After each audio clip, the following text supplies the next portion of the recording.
प्रिय मित्रों, माताओं, बहनों, आपका बहुत बहुत स्वागत है पंडित के टोटके चैनल पर। मैं पंडित अनुज तिवारी आपका बहुत बहुत स्वागत करता हूँ। आज का विशेष पाठ भगवान श्री हरि का विष्णु सहस्त्र नाम है, जिसको सुनने से अमोघ फलों की प्राप्ति होती है, दरिद्रता का नाश होता है, सुख संपत्ति में वृद्धि होती है। भगवान श्री हरि का यह अद्भुत पाठ जीवन में तरक्की को दिलाता है और वैभव, धन, समृद्धि सब प्राप्त कराता है। प्रभु की कृपा से जीवन में कभी भी कोई दिक्कत नहीं होती, आर्थिक उन्नति होती है और तरक्की होती है। आइए सुनते हैं भगवान श्री हरि का विष्णु सहस्त्र नाम, जिसमें 1000 नामों से श्री हरि को याद किया गया है, उनकी पूजा भक्ति की गई है।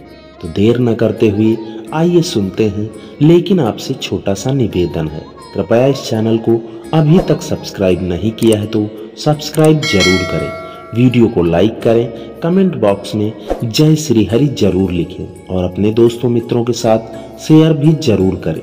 आइए सुनते हैं श्री विष्णु सहस्त्र नाम। ओम नमो भगवते वासुदेवाय शांताकारं भुजगशयनं पद्मनाभं सुरेशं विश्वधारं गगनसदृशं मेघवर्णं शुभांगं लक्ष्मीकान्तं कमलनयनं योगिभिर्ध्यानगम्यं वन्दे विष्णुभवभयहरं सर्वलोकैकनाथं विश्वं विष्णुवर्षटिकारो भूतभाव्यभव प्रभु भूतकृद्भूतवृद्धावो भूतात्मा भूतभावना भूतः परमात्मा परमेश्वरो व्ययः स्वयंभू शम्भुरादित्यः पुष्कराक्षो महाश्वनः अनादिनिधनो दाता विधाता धातुरुत्तमः अप्रमेयो ऋषिकेशा पद्मनाभो अमरप्रभु विश्वकर्मा मनुस्तष्ठा स्तविष्ठः स्थविरो ध्रुवः आग्राह्य शाश्वतः कृष्णो लोहिताक्षः प्रदर्दनः प्रभूतः त्रिककुब्धाम पवित्रममङ्गलं परम् ईशानः प्राणदा प्राणः ज्येष्ठः प्रजापति हिरण्यगर्भो भूगर्भो माधवो मधुसूदनः ईश्वरः विक्रमी धन्वी मेधावी विक्रमः क्रमः अनुत्तमः दुराधर्षः कृतज्ञः तिरात्मवान् सुरेशः शरणं शरं विश्वरेतः प्रजाभवः अहः संवत्सरो व्यालः प्रत्ययः सर्वदर्शनः आजः सर्वेश्वरः सिद्धि सर्वादिरच्युतः ऋषिरभर्भुविश्वयोनिः शुचिस्रवः अमृतः शाश्वतः स्थाणुरारोहो महातपः सर्वगः सर्वविद्भानुः विश्वक्सेनो जनार्दनः वेदो वेदविदव्यङ्गो वेदाङ्गो वेदवित्कविः लोकाध्यक्षः सुराध्यक्षो धर्माध्यक्षः कृताकृतः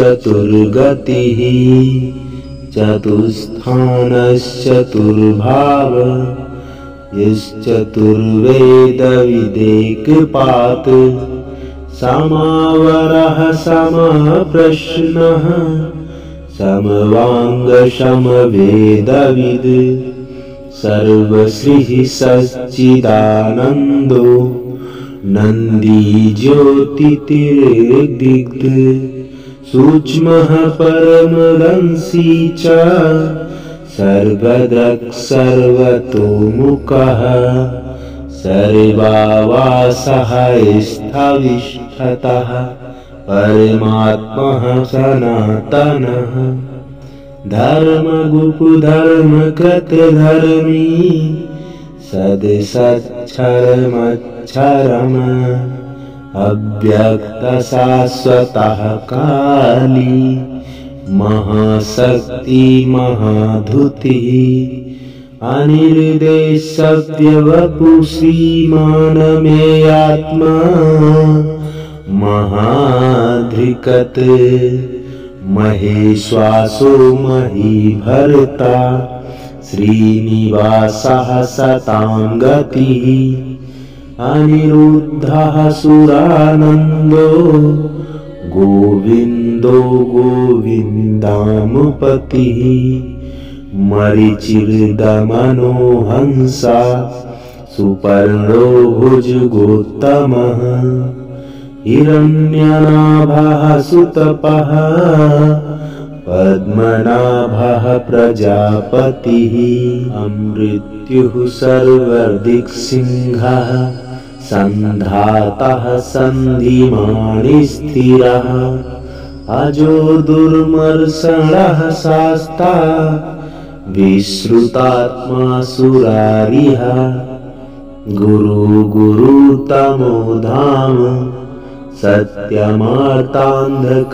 शिखिः महेवासो महाभारा चतुर्बाहुश्चतुर्गतिः उपेन्द्रो वामनः प्रासुर्मोघः शुचिरुर्जितः अतीन्द्रः संग्रहो सर्गो धृतात्मा नियमो यमः वेदो वेदः सदा योगी वीरः माधवो मधुः अतीन्द्रियः महामायो महोतात्सुः महाबला महाबुद्धिर्महावीर्यो महाशक्तिर्महाधुतिः अनिर्देशव्यवपु श्रीमानमेयात्मा महाधृत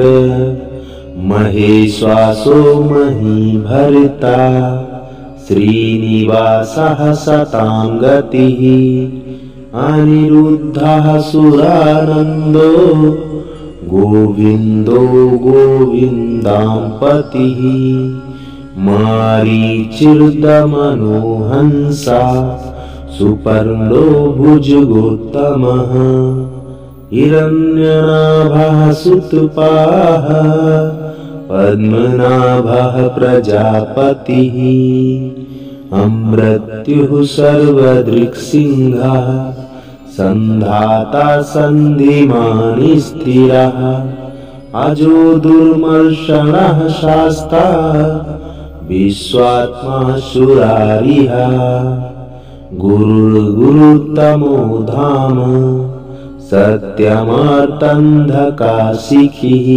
शताग्निर्वज्रधकवचः सर्वायुधधरो व्ययः वृष्टिर्मरुतो धनवृद्धो विश्वरुचिप्रवर्धनः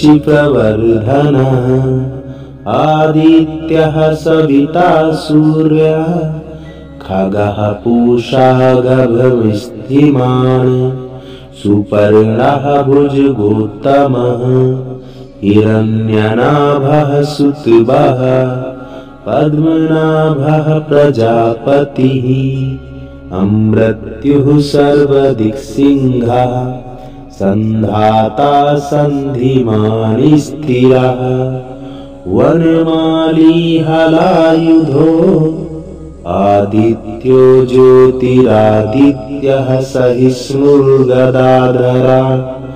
महावीर्यो महोरागो महाक्रोधो महाधृतिः अनिर्देशव्यवपुः श्रीमान् मेयात्मा महाधृतधृत् वृषीधरो वामनो जयः सत्यसन्धो दासारः।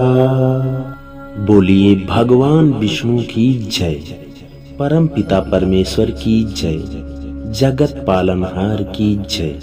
तो दोस्तों, मित्रों, माताओं, बहनों, आशा करता हूँ यह पाठ आपको पसंद जरूर आया होगा।